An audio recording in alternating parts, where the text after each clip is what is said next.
Locomotion and movement. अगर हम weightage की बात करें तो दो ही क्वेश्चन का ह्यूमन फिजियोलॉजी के किसी भी चैप्टर का वेटेज रहता है, और इस चैप्टर के दो पार्ट हैं। एक मसल वाला पार्ट है जिसमें स्केलेटल मसल और उसका कॉन्ट्रैक्शन, उसकी फिजियोलॉजी दी है, और दूसरा पार्ट स्केलेटन वाला है। तो स्केलेटन में जिसमें बोन है, कार्टिलेज है और बाकी चीज़ें हैं, वर्टिब्रल कॉलम वगैरह। तो इंट्रोडक्शन देख लेते हैं पहले। तो पहली ही लाइन टिक कर लीजिए। मूवमेंट क्या है? तो कहोगे सिग्निफिकेंट फीचर है किसका? लिविंग बीइंग का। एनिमल और प्लांट एग्जिबिट करते हैं वाइड रेंज ऑफ मूवमेंट। इसमें टिक कर लीजिए। Streaming of protoplasm, streaming of protoplasm किसमें? इन यूनिसेलुलर ऑर्गेनिज्म जैसे कि अमीबा। ये अंडरलाइन कर लो, ये सिंपल फॉर्म ऑफ मूवमेंट है। क्वेश्चन पूछेगा simple form of movement, answer देंगे स्ट्रीमिंग ऑफ प्रोटोप्लाज्म। लेकिन जैसे ही हम मल्टी सेलुलर कॉम्प्लेक्स एनिमल में जाते हैं, जैसे हम लोगों में या किसी में भी मूवमेंट ऑफ सीलिया है, फ्लेजिला है, टेंटिकल है, सोन बाई मेनी ऑर्गेनिज्म। हम लोगों की बात करें तो लिम्ब का मूवमेंट, जा का, आईलिड का, टंग का मूवमेंट होता है। और कुछ ऐसे मूवमेंट होते हैं जिससे चेंज हो जाता है प्लेस या लोकेशन। ऐसा कोई भी वॉलेंट्री मूवमेंट को हम कहेंगे क्या? लोकोमोशन। जैसे वॉकिंग है, रनिंग है, क्लिम्बिंग है, ये सब क्या है? लोकोमोटरी मूवमेंट है। लोकोमोटरी स्ट्रक्चर कभी कभार अदर मूवमेंट कर देते हैं। लोकोमोटरी स्ट्रक्चर कभी कभार अदर मूवमेंट करते हैं। एग्जाम्पल समझ में आएगा। जैसे पैरामीशियम में जो सीलिया है, ये हेल्प करता है मूवमेंट ऑफ फूड थ्रू साइटोफेरिंग्स। लेकिन सीलिया का मेन काम क्या है? लोकोमोशन भी है। कहने का मतलब है कि लोकोमोशन या लोकोमोशन के साथ भी कुछ कर सकते हैं। Hydra can be use it's tentacle, काहे के लिए? कैप्चर इट्स प्रे, और यूज कर देगा किसमें? लोकोमोशन। ऐसे ही हम लोग अपनी लिम्ब का इस्तेमाल करेंगे चेंज इन बॉडी पास्चर में भी, और क्या? लोकोमोशन। तो कंक्लूसिव बात यह है कि यदि कोई लोकोमोटरी स्ट्रक्चर है तो वो किसी दूसरी एक्टिविटी में भी इन्वॉल्व हो सकता है। Above observation suggest that movement and locomotion can not be studied separately. ये लाइन बड़ी बढ़िया है। अगर इंट्रोडक्शन से कोई लाइन एग्जाम में आएगी तो वो यही लाइन होगी। All locomotion are movement but all movement are not locomotion. ठीक है, ये लाइन एग्जाम में आ सकती है। किसी भी ऑर्गेनिज्म का मेथड ऑफ लोकोमोशन क्या होगा? तो ये कई बात पर डिपेंड करेगा, जैसे हैबिटेट पर, जैसे डिमांड ऑफ सिचुएशन पर। लोकोमोशन जनरली किसके लिए होता है? सर्च ऑफ फूड के लिए होता है, शेल्टर या मेट या सुटेबल ब्रीडिंग ग्राउंड, या फिर किसी क्लाइमेटिक कंडीशन से, फेवरेबल कंडीशन से जाना है, या फिर बचना है किससे? किसी शिकारी से या शिकार से। यहां से चैप्टर शुरू होता है। अगर हम ह्यूमन बॉडी की बात करें और उसमें पाई जाने वाली सेल की बात करें तो तीन मेन टाइप के मूवमेंट हैं। एक अमीबॉयड है, एक सीलेरी है, एक मस्कुलर है। Some special cell in our body, कुछ स्पेशल सेल याद रखिएगा, मैक्रोफेज, और याद रखिएगा कौन सा? ल्यूकोसाइट। ये एग्जिबिट करते हैं क्या? Amoeboid movement. It is affected by, amoeboid movement जब जब होता है तो किसके द्वारा? स्ट्रीमिंग ऑफ प्रोटोप्लाज्म, जैसे कि किसमें? अमीबा। अगर हम साइटोस्केलेटल एलिमेंट की बात करें तो माइक्रोफिलामेंट ये इन्वॉल्व होते हैं किसमें? अमीबॉयड मूवमेंट में। यहाँ से यहाँ तक ये सीलरी मूवमेंट लिखा है। सीलरी मूवमेंट हमको कहाँ मिलेगा? तो कहोगे इंटरनल ट्यूब्यूलर ऑर्गन जैसे, और जहाँ लाइनिंग क्या होगी? Chelated epithelium. और जब जब मूवमेंट होगा सीलिया का तब तब क्या होगा? ट्रेकिया में अगर हम बात करेंगे तो रिमूव कर देंगे डस्ट के पार्टिकल या कोई भी फॉरेन पार्टिकल जो इनहेल हो गया होगा किसके साथ?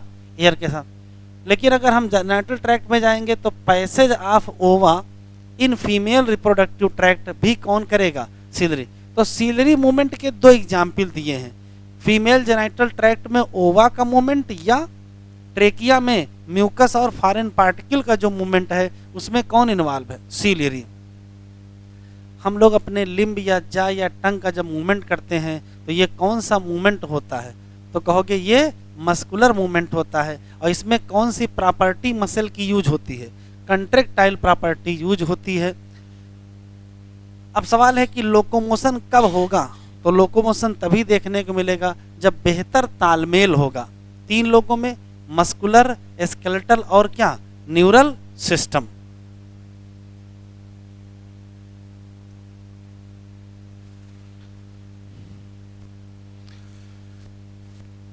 पुरानी वाली एनसीईआरटी में ये 3-4 लाइनें नहीं लिखी थी, ये बाद में जोड़ी गई हैं। तो देख लीजिए क्या है, वास्तव में नया मूवमेंट जोड़ दिए हैं। कौन सा, flagellar movement.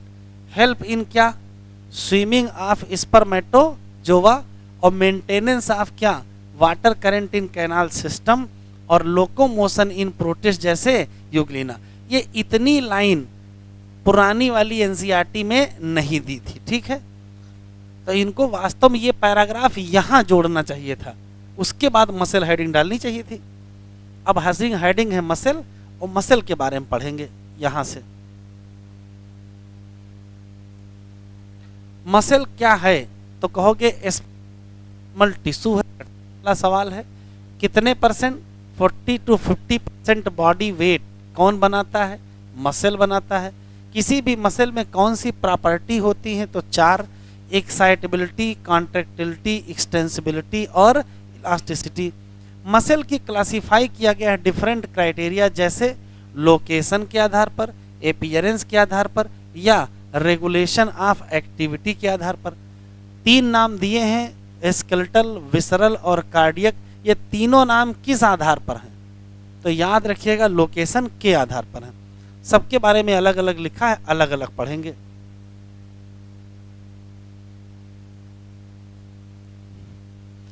Skeletal muscle closely associate with the skeletal component. Appearance underline कर लो, कैसा है, स्ट्रिएटेड अपीयरेंस या स्ट्राइप्ड अपीयरेंस। बस ये नंगी आंखों से नहीं दिखाई पड़ेगा। अगर लाइन लिखी आ जाए स्ट्राइप्ड अपीयरेंस अंडर नेक्ड आई, तो ये गलत हो जाएगा। क्या है, अंडर द माइक्रोस्कोप। और इसी नाते इन मसल का नाम क्या है, स्ट्रिएटेड मसल है। इनकी जो एक्टिविटी है, मतलब इनका कॉन्ट्रैक्शन या रिलैक्सेशन, वो कहाँ है, तो voluntary control of neural system में है। और इसी नाते इनको कहते क्या हैं, वॉलेंट्री मसल कहते हैं। और ये मुख्य रूप से किसमें इन्वॉल्व हैं, ये मुख्य रूप से किसमें इन्वॉल्व हैं, तो कहोगे लोकोमोटरी एक्शन में इन्वॉल्व हैं या चेंज इन बॉडी पास्चर में। ये आ गया विसरल। विसरल मसल की अगर बात करें तो ये कहाँ मिलेंगे, इनर वाल। कौन सा इनर वाल, तो कहोगे हालो विसरल आर्गन। जैसे याद रखिएगा एलिमेंट्री कैनाल में मिलेंगे, रिप्रोडक्टिव ट्रैक्ट में मिलेंगे। इनकी खास बात है इसमें नहीं मिलता है कोई भी स्ट्रियासंस, डू नॉट शो स्ट्रियासंस, धारियां नहीं होती हैं। तो फिर अपीयरेंस कैसा हो जाएगा, स्मूथ। तो नाम हमको क्या रखना पड़ेगा, स्मूथ मसल रखना पड़ेगा या क्या रखना पड़ेगा ना। इनकी activity not under voluntary control of nervous system, not under voluntary control of nervous system. इसी नाते इनको कहते क्या है, involuntary muscle. For example in the transport of food through digestive tract एक ऑप्शन, और दूसरा transport of gamete through genital tract. इसके 2 एग्जाम्पल बहुत इंपॉर्टेंट हैं। स्मूथ मसल का कहाँ इस्तेमाल हो रहा है, तो है तो बॉडी में बहुत जगह हैं, लेकिन कम से कम 2 याद रखिएगा। एक याद रखिएगा ट्रांसपोर्ट ऑफ फूड इन और ट्रांसपोर्ट ऑफ गैमीट इन। कह रहा जैसा कि नाम ही है क्या, कार्डियक मसल, तो ये कहाँ पाई जाएंगे, तो अंडरस्टूड है हार्ट में पाई जाएंगे। ढेर सारी कार्डियक मसल सेल लिखा है, ढेर सारी कार्डियक मसल सेल असेंबल हो जाते हैं किस पैटर्न में, ब्रांचिंग पैटर्न में। और क्या बना लेती हैं, cardiac muscle. Based on appearance, appearance की बात करें तो कार्डियक मसल का नेचर कैसा है, स्ट्रिएटेड है। ये किस नेचर की हैं, इनवॉलेंट्री इन नेचर हैं। जैसे कि nervous system does not control their activity, ये बहुत बढ़िया लिखा है। नर्वस सिस्टम डायरेक्ट कंट्रोल नहीं करता है, लेकिन इनडायरेक्ट तो इन्वॉल्व होता ही है। हार्ट के रेगुलेशन में न्यूरल का सिस्टम का इन्वॉल्वमेंट है, हाँ डायरेक्ट रोल नहीं है, इनडायरेक्ट रोल है। यहाँ से डिटेल में हम लोगों को स्केलेटल मसल, उसका स्ट्रक्चर और फिर उसका मैकेनिज्म ऑफ फंक्शन। पहला, किसी भी ऑर्गेनाइज्ड स्केलेटल मसल की बात करें तो क्या होगा, तो कहोगे ढेर सारे मसल बंडल, और बंडल का दूसरा नाम फैसिकल, और सब आपस में जुड़े होंगे। कॉमन कोलेजिनस कनेक्टिव टिश्यू, नाम क्या पड़ेगा, फैसिया। और किसी भी मसल बंडल की बात करें तो उसमें ढेर सारे क्या मिलेंगे, मसल फाइबर। डायग्राम देख लो, ये इतना मोटा एक मसल बंडल है, ये एक मसल बंडल है, ऐसे ये एक मसल बंडल है, और किसी एक मसल बंडल में देखो ढेर सारे ये क्या हैं, मसल फाइबर हैं। तो मसल बंडल में क्या मिलेंगे, ढेर सारे मसल फाइबर। कहने को तो हम मसल फाइबर कहते हैं, कहने को तो मसल फाइबर कहते हैं, लेकिन वास्तव में चूंकि ये सेल है, मसल सेल, इसी नाते इसका नाम क्या पड़ा, मसल फाइबर है सेल, तो फिर लाइनिंग क्या कहोगे, प्लाज्मा मेम्ब्रेन कहोगे। बस प्लाज्मा मेम्ब्रेन का नाम बदल दिया गया, क्या हो गया, सार्कोलेमा। और इसके अंदर साइटोप्लाज्म होगा, उसका नाम सार्कोप्लाज्म। मसल फाइबर का नेचर कैसा है, सिंसाइसियम, जैसे कि सार्कोप्लाज्म। क्यों, क्योंकि यहाँ सार्कोप्लाज्म में ढेर सारे क्या पाए जाते हैं, न्यूक्लियाई। एंडोप्लाज्मिक रेटिकुलम का नाम बदल दिया गया, सार्कोप्लाज्मिक रेटिकुलम कर दिया गया, जो कि स्टोर हाउस है किसका, कैल्शियम आयन का। कैरेक्टरिस्टिक फीचर की बात करें मसल फाइबर, तो ढेर सारे large number of parallelly arranged filament पाए जाते हैं। कहाँ मिलेंगे, सार्कोप्लाज्म में, नाम क्या, मायोफिलामेंट या क्या, मायोफिब्रिल। और किसी भी मायोफिब्रिल की खास बात है कि इसमें अल्टरनेट डार्क और लाइट बैंड होंगे। अगर डिटेल स्टडी ऑफ मायोफिब्रिल को देखें तो यहाँ क्या मिलेगा, स्ट्रिएटेड अपीयरेंस ड्यू टू, धारीदार अपीयरेंस क्यों है, तो कहोगे distribution pattern of important protein, कौन सी, एक्टिन और मायोसिन। ये स्पेशल आप रट लीजिएगा। लाइट बैंड में क्या पाया जाएगा, एक्टिन, इसी नाते इसका दूसरा नाम आई बैंड या इसका नाम आइसोट्रॉपिक बैंड, जबकि डार्क बैंड का नाम ए बैंड या आयन आइसोट्रॉपिक बैंड, और इसमें क्या पाया जाएगा, मायोसिन। एक्टिन और मायोसिन प्रोटीन की खास बात है, मतलब दोनों प्रोटीन अरेंज होंगे कैसे, rod like structure parallel to each other along the, ये अंडरलाइन करो, longitudinal axis of myofibril. Actin filament की खास बात है ये थिन होते हैं, किसकी तुलना में, मायोसिन। इसी नाते एक्टिन को थिन फिलामेंट और मायोसिन को थिक फिलामेंट। ये बड़ा स्पेशल कहानी है। In the centre of each I band, light band के सेंटर में इलास्टिक फाइबर पाया जाएगा, नाम क्या है, जेड लाइन, जो बांट देगी इसको दो भागों में। लाइट बैंड को दो भागों में कौन बांटेगा, तो आंसर देंगे जेड लाइन। और इसी जेड लाइन से thin filament formally attach to क्या, जेड लाइन, जबकि थिक फिलामेंट जहां कहाँ मिलेंगे, ए बैंड में, उनको भी आपस में होल्ड किया गया है बीच में। बस यहाँ क्या मिलेगा, तो थिन फाइब्रस मेम्ब्रेन, और नाम क्या, एम लाइन। एक अंतर याद रखिएगा, जेड लाइन क्या है, इलास्टिक फाइबर है, जबकि एम लाइन क्या है, तो कहोगे थिन फाइब्रस मेम्ब्रेन है। इन्होंने किसको होल्ड किया है, थिक फिलामेंट को, उन्होंने किसको होल्ड किया है, थिन फिलामेंट को। आई और A and I band arrange होते हैं alternately through out the length of myofibril. यहां से ठीक करना है, portion of myofibril between two successive, दो लगातार जेड लाइन को कहते क्या है, फंक्शनल यूनिट ऑफ कॉन्ट्रैक्शन, और इसको कहेंगे क्या, सार्कोमियर।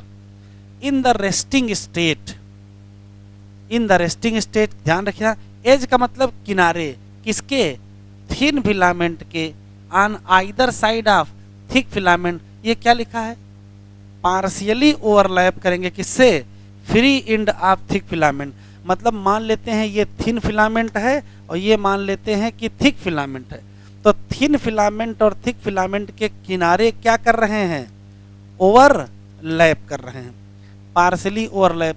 तो बीच में सेंटर पोर्शन छूट जाएगा थिक फिलामेंट का, जो सेंट्रल पार्ट रह जाएगा थिक फिलामेंट जहां ओवरलैपिंग नहीं होगी, उसको कहेंगे क्या, तो उसको कहेंगे एच जोन।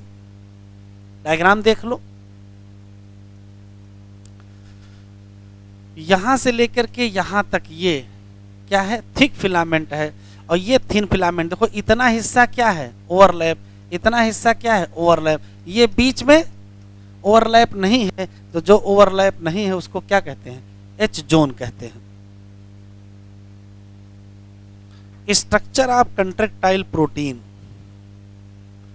किसी भी एक्टिन या थिन फिलामेंट की अगर हम बात करें तो इसमें हमको दो क्या मिलते हैं, एफ एक्टिन मतलब फिलामेंटस एक्टिन, और एफ एक्टिन की खास बात करें तो ये पॉलीमर है मोनोमरिक किसका, जी एक्टिन का। और दो फिलामेंट है एक और प्रोटीन, कौन सी, एक नाम है ट्रोपोमायोसिन जो रन करेगी किसके साथ, एफ एक्टिन। ये बड़ा बढ़िया लाइन लिखी है, एक कॉम्प्लेक्स प्रोटीन, क्या, एक कॉम्प्लेक्स प्रोटीन जिसका नाम ट्रोपोनिन है, ये डिस्ट्रीब्यूट है रेगुलर इंटरवल, ये याद रखिएगा किस पर, किस पर है, एक्टिन फिलामेंट में ट्रोपोमायोसिन पर है। इन द रेस्टिंग, ये जान लीजिए बड़ी इंपॉर्टेंट लाइन लिखी है, इसका एग्जामिनर इस्तेमाल कर सकता है। इन द रेस्टिंग स्टेट सब यूनिट ऑफ ट्रोपोनिन करता क्या है, मास्क करता है किसको, एक्टिव बाइंडिंग साइट किसकी, फॉर मायोसिन, जो कहाँ प्रेजेंट होती है, एक्टिन। हिंदी में सुन लीजिए, एक्टिन फिलामेंट पर मायोसिन के लिए मायोसिन बाइंडिंग साइट पाई जाती है और उसकी मास्किंग कौन करता है, सब यूनिट ऑफ ट्रोपोनिन। और कब करता है, तो कहोगे रेस्टिंग स्टेट में।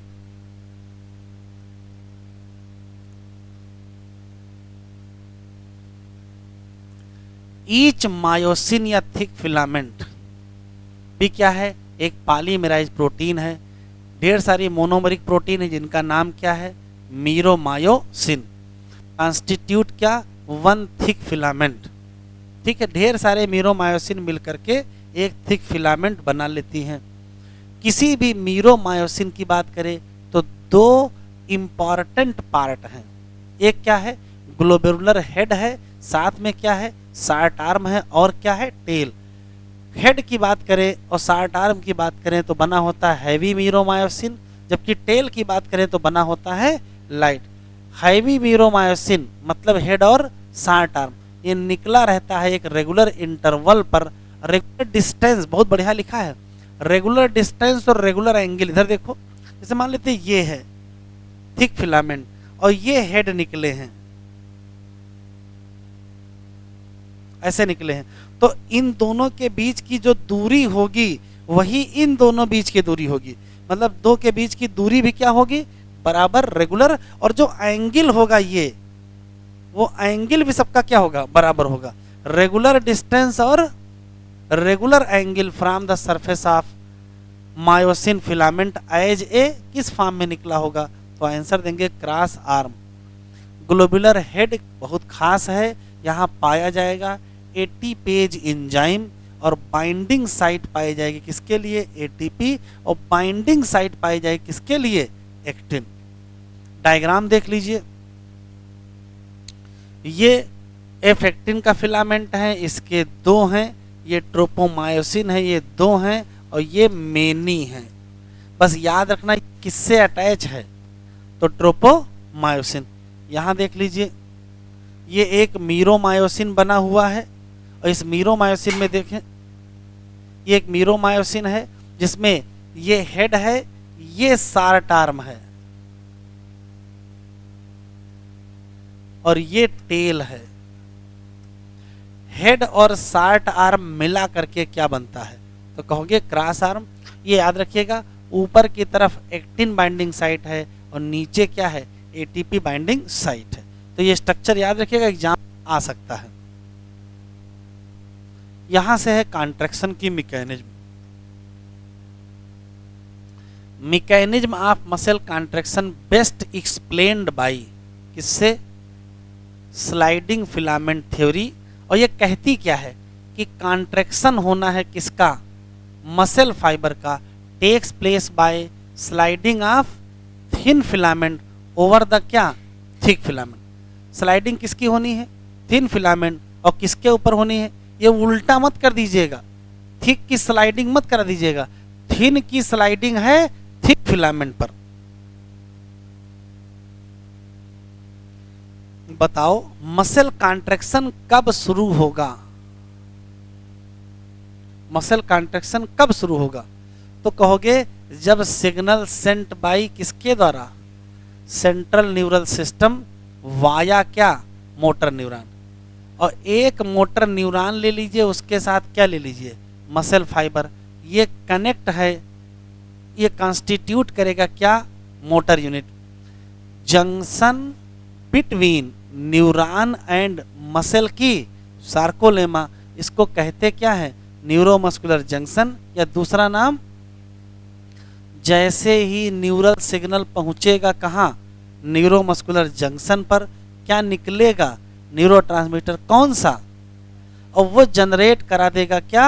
Action potential. किस पर? सार्कोलेमा। और ये एक्शन पोटेंशियल स्प्रेड कर जाएगा कहाँ? Muscle fibre. और जिससे क्या रिलीज होगा? Calcium ion. कहाँ पहुंचेगा? सार्कोप्लाज्म। जैसे ही सार्कोप्लाज्म में कैल्शियम की कंसंट्रेशन बढ़ेगी, इंक्रीज कैल्शियम लेवल, ये कैल्शियम बाइंड कर जाएगा किससे? सब यूनिट ऑफ ट्रोपोनिन। और ट्रोपोनिन कहाँ होगा? Actin filament. इसका रिजल्ट क्या होगा? जैसे ही कैल्शियम बाइंड होगा, रिमूव हो जाएगी क्या? मास्किंग। किसकी? एक्टिव साइट, जो किसके लिए है? मायोसिन। फिर एनर्जी का इस्तेमाल करेंगे। एनर्जी कहाँ से लाएंगे? एटीपी की हाइड्रोलिसिस। मायोसिन का हेड बाइंड कर जाएगा किससे? एक्सपोज एक्टिव साइट, जो कहाँ होगी? एक्टिन। और जैसे ही बाइंड होगा मायोसिन एक्टिन से, वैसे बनेगा क्या? क्या बनेगा? क्रॉस ब्रिज बनेगा। एक बार क्रॉस ब्रिज बन जाएगा तो ये खींच लेगा। क्रॉस ब्रिज बनने के बाद खींचेंगे, पुश नहीं करेंगे, पुल करेंगे। किसको? एक्टिन के फिलामेंट को। और किधर की तरफ? तो कहोगे सेंटर ऑफ ए बैंड। मैं फिर से रिपीट कर रहा हूं, एक बार क्रॉस ब्रिज बैंड बन जाएगा, क्रॉस ब्रिज बन जाएगा तो पुल करेंगे किसको? एक्टिन को। किधर की तरफ? Centre of A band. Result देखो क्या होगा, क्योंकि एक्टिन के साथ क्या लगी है, तो ये भी तो धीरे धीरे पुल हो जाएगी। अंदर की तरफ कि बाहर की तरफ? अंदर की तरफ। रिजल्ट क्या होगा? छोटा हो जाएगा। क्या? सार्कोमियर। मतलब क्या हो गया? Contraction. It is clear from above step क्या? During shortening of muscle contraction I band क्या रहेगा? रिड्यूस। ये बड़ी बढ़िया लाइन एग्जाम में खूब आ रहा है। केवल आई बैंड छोटा होगा, एच जोन छोटा होगा, बाकी लंबाई चेंज नहीं होगी। सार्कोमियर छोटा हो जाएगा। बताओ क्या क्या छोटा हो जाएगा? सार्कोमियर छोटा, एच जोन छोटा, और आई बैंड छोटा। और किसकी लंबाई में चेंज नहीं आया?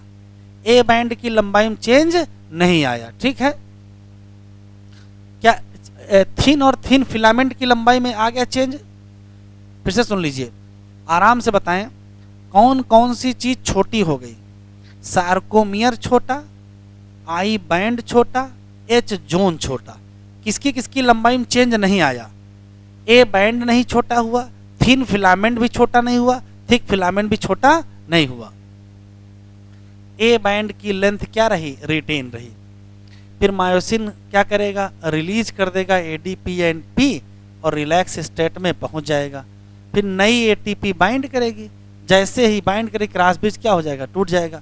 एटीपी इस्तेमाल होगी फिर से, और मायोसिन हेड फिर से जुड़ के क्या बना लेगा? नया। और ऐसे साइकिल चलती रहेगी। कब तक? देख लो डायग्राम में भी कुछ है। यहां लिखा है breaking of cross bridge. Cross bridge टूटा है, क्यों? देखो नई एटीपी आके जुड़ गई है। तो जब नई एटीपी जुड़ती है तो क्रॉस ब्रिज टूट जाता है। ऐसे याद रखना है, एटीपी जुड़ेगी ब्रिज टूटेगा, ये दिमाग में रखना, बस एक पक्का रखो। एटीपी जुड़ी ब्रिज टूटा, उसके बाद क्या है, एटीपी तोड़ेंगे एनर्जी रिलीज करेंगे, इस्तेमाल करके इसको इससे जोड़ देंगे, क्रॉस ब्रिज बन गया। यहां लिख लो, फॉर्मेशन हो रहा है, एटीपी टूट रही है। देखो एडीपी लिखा है, इसका मतलब क्या निकली होगी, एनर्जी निकली होगी, तभी देखो यहाँ क्रॉस ब्रिज पूरी तरीके से बन गया है।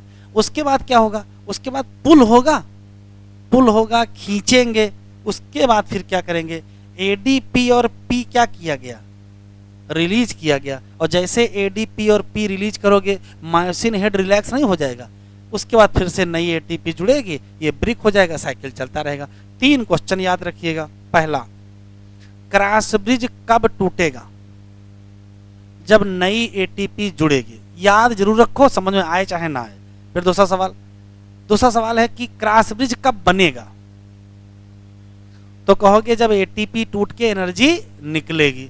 फिर मायोसिन हेड रिलैक्स कब होगा, तो कहोगे जब एडीपी और पी रिलीज होगा। 3 क्वेश्चन है बस, फिर से बोले दे रहे हैं, क्रॉस ब्रिज कब टूटेगा, हिंदी में याद रखिएगा, तो जब नई एटीपी जुड़ेगी। क्रॉस ब्रिज कब बनेगा, जब एटीपी तोड़ के एनर्जी निकाली जाएगी। मायोसिन हेड कब रिलैक्स होगा, जब एडीपी और पी रिलीज होगा। बस बात खत्म।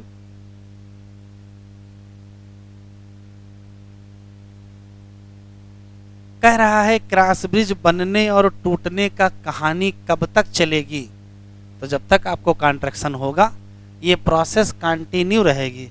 एक समय ऐसा आएगा कि कैल्शियम आयन को वापस भेज दो, कहाँ भेज दो, सार्कोप्लाज्मिक रेटिकुलम में, तो फिर से क्या हो जाएगी, मास्किंग। और जैसे मास्किंग हो जाएगी फिर अब हेड जुड़ नहीं पाएगा, तो जेड लाइन वापस, Z line return back to क्या, ओरिजिनल पोजीशन, मतलब क्या, रिलैक्सेशन। ये रटना है। Reaction time of fibre can vary in different muscle. अगर हम रिपीटेड एक्टिवेशन करें किसका, मसल का, तो एक्यूमुलेशन हो जाएगा क्या, lactic acid, due to anaerobic breakdown of glycogen, और जिससे क्या हो जाएगा, fatigue. Muscle contain red coloured oxygen storing pigment, जिसको कहते क्या है, मायोग्लोबिन। मायोग्लोबिन कंटेंट हाई है किसमें, कुछ मसल में, जो क्या देगा, रेडिश अपीयरेंस देगा। सच मसल को कहते क्या है, red fibre. These muscle also contain plenty of mitochondria, क्यों, large amount of oxygen store करेंगे, इस्तेमाल करेंगे एटीपी, इस नाते इनको कहोगे क्या, एरोबिक। लेकिन दूसरी तरफ कुछ ऐसी मसल फाइबर है जिसमें बहुत कम मिलेगा क्या, मायोग्लोबिन, तो इनका अपीयरेंस कैसा हो जाएगा, पेल हो ही जाएगा, इस नाते इनको कहोगे क्या, वाइट फाइबर। इसमें नंबर ऑफ माइटोकॉन्ड्रिया भी क्या होंगे, कम, लेकिन अमाउंट ऑफ सार्कोप्लाज्मिक रेटिकुलम क्या होगा, हाई, और ये कैसी होंगी, एनारोबिक प्रोसेस पर डिपेंड ज्यादा होंगे। ये पहला पार्ट कंप्लीट। यहां से दूसरा part,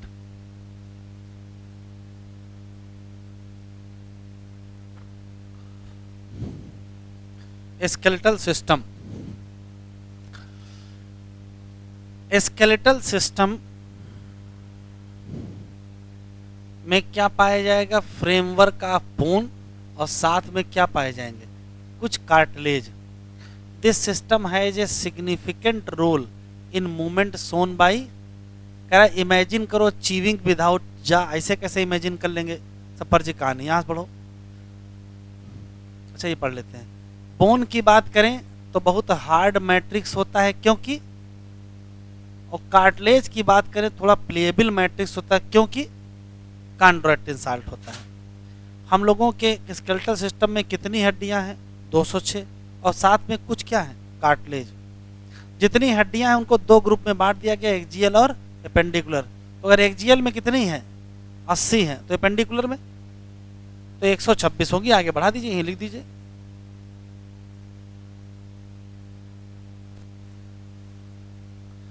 axial skeleton comprises of 80 bone. ये मेन एक्सिस ऑफ बॉडी, इसमें स्कल आएगा, वर्टिब्रल कॉलम आएगा, स्टर्नम आएगा, और क्या आएगा, और इसमें रिब्स आएगा। स्कल कंपोज्ड ऑफ क्या, स्कल में 2 सेट ऑफ बोन होते हैं। एक सेट होती है क्रेनियल और एक होती है फेसियल।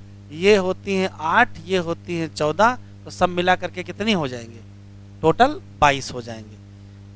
क्रेनियम की बात करें तो हार्ड प्रोटेक्टिव कवरिंग बनाता है, और फेसियल की बात करें तो इसमें 14 है, ये फ्रंट पार्ट ऑफ स्कल बनाता है। सिंगल यू शेप बोन होती है, नाम क्या है, तो हाइड बोन है। कहाँ प्रेजेंट है, बेस ऑफ बक्कल कैविटी। किसी भी मिडिल ईयर की बात करें तो एक मिडिल ईयर में 3 छोटी छोटी हड्डियाँ, मैलियस इनकस स्टेप्स, कहते क्या हो, ईयरॉस्किल। स्कल रीजन आर्टिकुलेट करता है किससे, superior region of vertebral column.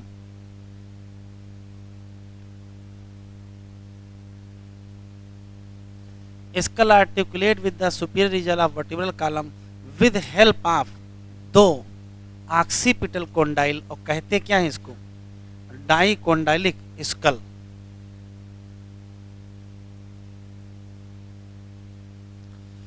Our vertebral column बना होता है किसका, 26 सीरियली अरेंज यूनिट, जिसको कहते क्या है, वर्टिब्री। ये पाई कहाँ जाती है, डार्सल। हमारी बॉडी में डार्सली है, ये एक्सटेंड करती है कहाँ से, बेस ऑफ स्कल, और यही बनाती है मेन फ्रेमवर्क ऑफ ट्रंक। किसी भी वर्टिब्रा की बात करें तो सेंटर में क्या पाया जाता है, हालो पोर्शन। नाम क्या है, न्यूरल कैनाल, और काम क्या है, स्पाइनल कार्ड का पैसेज। पहली वर्टिब्री का नाम एटलस है, और ये जुड़ी है किससे, तो कहोगे ऑक्सीपिटल कोंडाइल। वर्टिब्रल कॉलम की बात करें तो 5 टाइप की वर्टिब्री हैं, सर्वाइकल 7, थोरेसिक 12, लंबर 5, सैक्रल 1 है लेकिन फ्यूज्ड है, और कॉक्सीजियल 1 है लेकिन फ्यूज्ड है। स्टार्टिंग फ्रॉम स्कल, स्कल से शुरू करेंगे। Number of cervical vertebrae are 7 in almost लिखा है। सुनिए, ये ऑलमोस्ट अगर काट देगा तो गलत हो जाएगा। सब मैमल नहीं है, ऑलमोस्ट ऑल मैमल है, इवन हम लोगों में भी 7 ही हैं। वर्टिब्रल कॉलम प्रोटेक्ट करता है क्या, स्पाइनल कार्ड को। ये सपोर्ट करता है किसको, हेड को।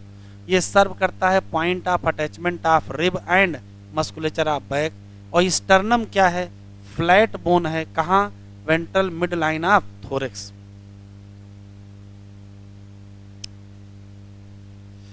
अगर हम रिब की बात करें तो 12 पेयर क्या पाई जाती हैं, रिब। और किसी भी रिब की बात करें तो ये है क्या, थिन फ्लैट बोन है, जो पीछे कहाँ जुड़ी है, वर्टिब्रल कॉलम से, और आगे कहाँ जुड़ी है, स्टर्नम। याद रखिएगा, रिब पीछे कहाँ जुड़ी होती है, वर्टिब्रल कॉलम, और आगे कहाँ जुड़ी होती है, स्टर्नम। रिब की खास बात है कि इसमें पाए जाते हैं 2 आर्टिकुलेशन सरफेस। कहाँ पर, डार्सल, मतलब जो पीछे जुड़ने का जो हिस्सा है वहां 2 हेड पाए जाते हैं। इस नाते सभी रिब को कहते क्या हैं, बाई। बाई का मतलब 2, सिफेलिक का मतलब हेड। पहली जो 7 पेयर रिब हैं इनको कहते क्या हैं, ट्रू रिब। ये डार्सली किससे अटैच होती हैं, थोरेसिक वर्टिब्री। वेंट्रली किससे कनेक्ट होती है, स्टर्नम। और किसकी मदद से, ये हाईलाइन ही हर जगह, चाहे आगे जुड़ना हो और चाहे पीछे जुड़ना हो, जुड़ेंगे किससे, हाईलाइन कार्टिलेज से। 8वीं वर्टिब्री, सॉरी 8वीं रिब, 9वीं रिब और 10वीं रिब का जो पेयर है वो नहीं जुड़ी हैं, articulate directly with the sternum. तो जुड़ी किससे हैं, join with the 7th rib with help of, help वही है, हेल्प में चेंज नहीं होगा, हाईलाइन कार्टिलेज। इस नाते इनका नाम क्या पड़ गया, वर्टिब्रोकॉन्ड्रियल। या इन्हीं को कितने पेयर, 3 पेयर। कौन कौन सी, 8वां, 9वां और 10वां। आखिरी की 2 पेयर मतलब 11 और 12। नहीं कनेक्ट है वेंट्रली, आगे जुड़ी ही नहीं है, इस नाते नाम क्या पड़ गया, फ्लोटिंग। तो जुड़ी कहाँ है, केवल पीछे जुड़ी है वर्टिब्रल कॉलम से। थोरेसिक वर्टिब्री ले लो, रिब ले लो, स्टर्नम ले लो, तो क्या बनाएगा, रिब केज, सामने जो डायग्राम बना है। बोन ऑफ लिम्ब, अगर हम लिम्ब बोन की बात करें तो गर्डिल बोन के साथ मिला दीजिए तो क्या मिल जाएगा, एपेंडिकुलर स्केलेटन। और किसी भी लिम्ब, चाहे अपर बोन हो चाहे लोअर लिम्ब हो, कितनी हड्डियां होती हैं, 30। बोन्स ऑफ हैंड जिसको कहते क्या हैं, 4 लिम्ब। बताओ कौन कौन सी हड्डियां हैं, तो डायग्राम में से देख लो। देखो ह्यूमरस है, रेडियस है, अल्ना है, कार्पल है, मेटाकार्पल और फाइलेंजेस। ठीक है, संख्या याद रखिएगा, ह्यूमरस कितनी है, 1, रेडियस भी 1, अल्ना 1, कार्पल 5, मेटाकार्पल, कार्पल 5 है, कार्पल 8 हैं, मेटाकार्पल 5 हैं, और फाइलेंजेज 14 हड्डियां हैं। देखिए ह्यूमरस हो गई, रेडियस हो गई, अल्ना हो गई, कार्पल को क्या कहते हैं, रिस्ट बोन, कितनी 8, मेटाकार्पल कितनी, पाम बोन 5, और फाइलेंजेज उंगलियां हैं कितनी, 14 उंगलियां नहीं हैं, 14 हड्डियां हैं, हड्डियां 14 हैं, उंगलियां तो 5 हैं। ऐसे लोअर लिम्ब में फीमर जिसको कहते क्या हो, थाई बोन, ये अंडरलाइन कर लो, लॉन्गेस्ट बोन। फिर टिबिया है, फिबुला है, टार्सल, टार्सल कितने हैं, 7 हैं, मेटाटार्सल 5 हैं, और उंगलियों में कितनी हड्डियां हैं, 14 हैं। Bones of leg, hind limb में आ गया। ये स्पेशल क्वेश्चन है, एक कप से बोन, नाम क्या है, पटेला, कवर करेगी नी को, किधर की तरफ से, और कहते क्या हो, नी कैप। हाँ जरा काउंटिंग देखें भाई, एक हड्डी हो गई फीमर, और एक हो गई टिबिया, एक हो गई फिबुला, 7 हो गई क्या, और 5 हो गए ये, और 14 ये। अगर आप सब जोड़ोगे तो ये 29 आएंगे, जबकि 30 होनी चाहिए। तो एक हड्डी ये रखी है, ये पटेला रखी हुई है, ठीक।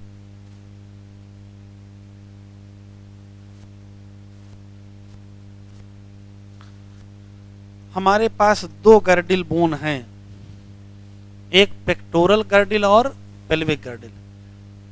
Help in articulation of upper and lower limb with किससे, मतलब पेक्टोरल गर्डिल की जिम्मेदारी है कि अपर लिम्ब को एक्जियल से जोड़ो, और पेल्विक गर्डिल की जिम्मेदारी है लोअर लिम्ब को एक्जियल से जोड़ो। ईच गर्डिल बनता है किससे, 2 हाफ, और each half of pectoral girdle में 2 हड्डियां हैं। एक यहाँ ए लिखा है, इसका मतलब 1, एक क्लेविकल, फिर ए लिखा है, एक ही क्या है, तो एक पेक्टोरल गर्डिल में 2 हड्डियां हैं, एक स्कैपुला और एक क्लेविकल। ये हो गई क्या, यहाँ क्लेविकल ऐसे करते पीछे निकल आती, वो क्या है, स्कैपुला। स्कैपुला क्या है, large triangular flat bone situated on, कहाँ, डार्सल पार्ट ऑफ थोरेक्स, किसके बीच, ये रट लीजिएगा, 2nd to 7th रिब। इसका जो dorsal comma flat comma triangular body of scapula है, ये स्लाइटली क्या है, एलिवेटेड है, with spine, project as a क्या, फ्लैट एक्सपेंडेड प्रोसेस, नाम न भूलिएगा, क्या है, एक्रोमियन। क्लेविकल आर्टिकुलेट करेगी दिस का मतलब एक्रोमियन से। बिलो द एक्रोमियन, एक्रोमियन के नीचे एक डिप्रेशन मिलेगा, उसका नाम ग्लेनोइड कैविटी, और ये आर्टिकुलेट करेगा किससे, हेड ऑफ ह्यूमरस, और बनाएगा क्या, शोल्डर जॉइंट। किसी भी क्लेविकल की बात करें तो लॉन्ग सिलेंडर बोन गोल गोल होती है, जिसमें 2 कर्वेचर होते हैं, और इसी को कहते क्या हैं, तो इसी को कॉलर बोन कहते हैं।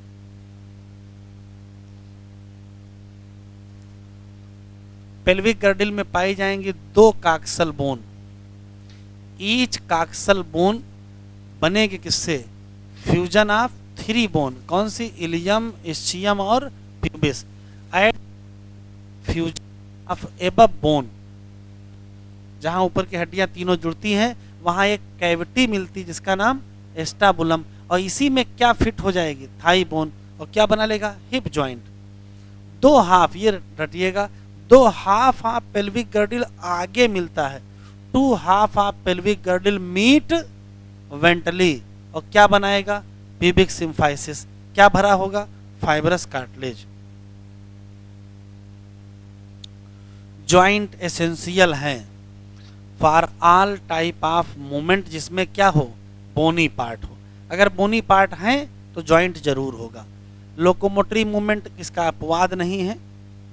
जॉइंट वास्तव में क्या है, तो कहोगे पॉइंट ऑफ कांटेक्ट है बिटवीन बोन एंड बोन या बोन एंड कार्टिलेज। ठीक है। फोर्स हमेशा जनरेट होगा मसल के द्वारा, जिससे मूवमेंट होगा किसका, बोन का, थ्रू द जॉइंट। जॉइंट काम करता है एज ए फलक्रम। मूवेबिलिटी कई फैक्टर पर डिपेंड करेगी, यहां से पढ़ना है, ये इतना बड़ा इंपॉर्टेंट है। ये जान लीजिए खूब क्वेश्चन एग्जाम में आ रहे हैं टाइप ऑफ जॉइंट से। Fibrous joint do not allow any movement. This type of joint shown by flat skull bone. क्या होगा, flat skull bone fuse end to end with help of dense fibrous connective tissue. और क्या बना लेगा, ये भूलिएगा नहीं, क्या बना लेगा, सूचर। जैसे कहाँ मिलेगा, क्रेनियम। तो याद रखिएगा यहाँ क्या नहीं होगा, मूवमेंट नहीं होगा। यहाँ जैसे फ्लैट स्कल बोन आपस में फ्यूज हैं, किसके द्वारा, डेंस फाइब्रस टिश्यू। कौन सा जॉइंट बना, सूचर। कहाँ पर, क्रेनियम। ऐसे ही दूसरा देख लो। अगर हम कार्टिलेजिनस जॉइंट की बात करें तो bone involve are jointed together with help of क्या, cartilage joint between adjacent vertebrae in vertebral column in this pattern and it permit क्या, लिमिटेड मूवमेंट। ये याद रखिएगा, यहाँ हल्का फुल्का मूवमेंट होता है, यहाँ हमको कार्टिलेज मिलेगा, वहाँ क्या मिला था, फाइब्रस कनेक्टिव टिश्यू। दो हड्डियों के बीच फाइब्रस कनेक्टिव टिश्यू था तो फाइब्रस ज्वाइंट, कार्टिलेज मिला तो कार्टिलेजिनस ज्वाइंट। एग्जाम्पल देखो, हड्डी ज्वाइंट किसके बीच, एडजेसेंट वर्टिब्री के बीच, इन किसमें, वर्टिब्रल कॉलम। तो सिर्फ क्या यही है क्या एग्जाम्पल, इधर देखो रिब आगे स्टर्नम से जुड़ी है, ये भी तो कार्टिलेजिनस ज्वाइंट है। रिब पीछे वर्टिब्रल कॉलम से जुड़ी है, ये भी तो कार्टिलेजिनस ज्वाइंट है। प्यूबिस सिम्फाइसिस भी तो क्या है, कार्टिलेजिनस ज्वाइंट है। तो कार्टिलेजिनस ज्वाइंट कई होते हैं। अब आया साइनोवियल ज्वाइंट। इसकी खास बात है कि जुड़ने वाली हड्डियों के बीच फ्लूइड फिल्ड साइनोवियल कैविटी मिलेगी between the articulating surface of two bone. Such arrangement allow करेगा क्या, कंसिडरेबल मूवमेंट।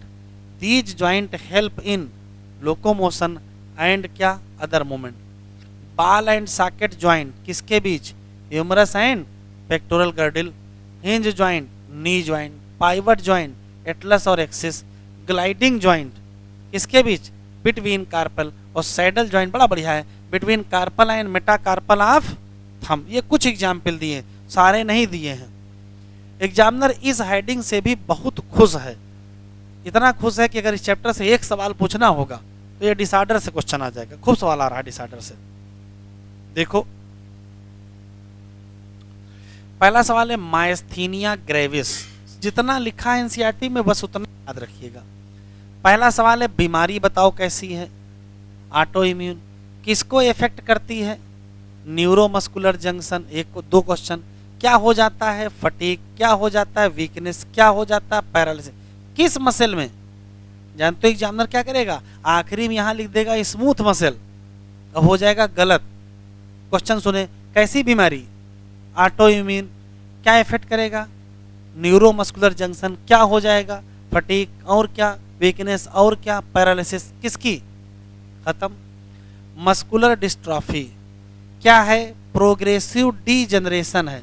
जानते हो एग्जामिनर क्या करेगा, डी को काट के आर लिख देगा बस, और कुछ करने नहीं उसको, केवल डी की जगह आर लिखना है। सही है, यहां लिख जाएगा प्रोग्रेसिव रीजनरेशन, हो जाएगा गलत। तो घर जाने के बाद पता चलेगा। प्रोग्रेसिव डीजनरेशन किस मसल का, स्केलेटल की स्मूथ। और मोस्टली क्यों होता है, जेनेटिक डिसऑर्डर। ठीक है, आया हुआ है। अगर कोई जेनेटिक डिसऑर्डर तो इनहेरिट नहीं होगा। पूछा है सवाल, कौन सा डिसऑर्डर है जो इनहेरिट हो जाता है, मस्कुलर डिस्ट्रॉफी। फिर आएगा टिटैनी। क्या है, रैपिड स्पाज्म। अब ये स्पाज्म क्या है, ब्रैकेट में लिखा है।